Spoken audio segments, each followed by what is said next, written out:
Hasan Fülümlü Aynen sana diyelim Hasan Fülümlü kulak koydur derin bak dünya bak dünya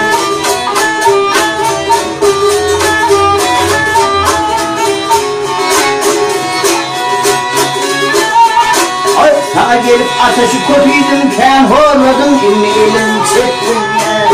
çektin ya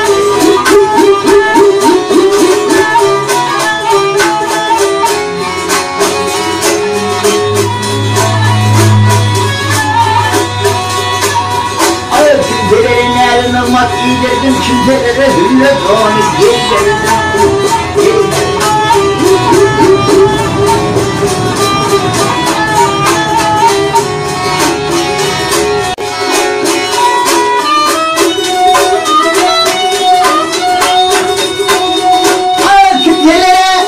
Kimselere nerede nırmak giydirdim kimselere hüllet onu giydirdim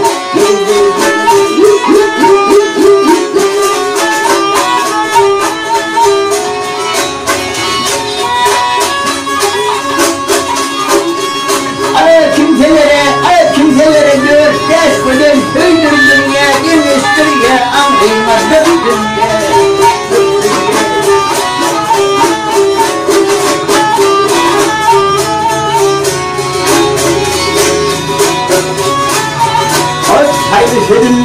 Haydi senin unutmadı dehetti kimime eteğz etti kimime etti